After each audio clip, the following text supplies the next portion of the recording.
சிவாய!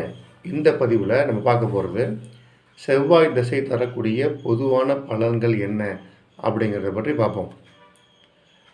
வீடு, மனை, சொத்து என்கிற ப்ராப்பர்ட்டி, ஒன்று கட்டின வீடு அல்லது ஒரு இடம் வாங்கி அதில் வீடு கட்டுற அமைப்பு, இதெல்லாம் இந்த செவ்வாய் திசையில் கிடைக்கும். அவசர கதியில் செயல்பட்டு அவதியுறக்கூடிய காலமாகவும் இருக்கும். சகோதரர்களுக்கு இடையே சொத்து என்கிற ப்ராப்பர்ட்டிக்காக சின்ன சின்ன சண்டை சச்சரவு ஏற்படக்கூடிய காலமாக இருக்கும். தேவையற்ற செயல்களில் அவசரகதியில் செயல்பட்டு அவமானம், சண்டை சச்சரவு ஏற்படக்கூடிய காலகட்டமாக இருக்கும்.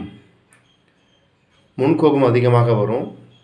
அவசரகதியில் உணவு உண்ணக்கூடிய பழக்கம் ஏற்படும்.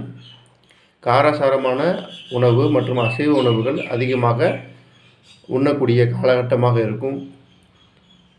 அதே போன்று ஏதாவது தேவையற்ற பிரச்சனைகளை சந்தித்து காவல்துறை அல்லது வழக்கு சார்ந்த நிலைகளை சந்திக்கக்கூடிய அமைப்பும் உண்டு. அதே போன்று மருத்துவ சிகிச்சை, அதாவது ஏதாவது விபத்து ஏற்பட்டு மருத்துவ சிகிச்சை அல்லது அறுவை சிகிச்சை அல்லது அலோபதி சிகிச்சை மேற்கொள்ளக்கூடிய காலகட்டமாகவும் இருக்கும் என்று சொல்லலாம்.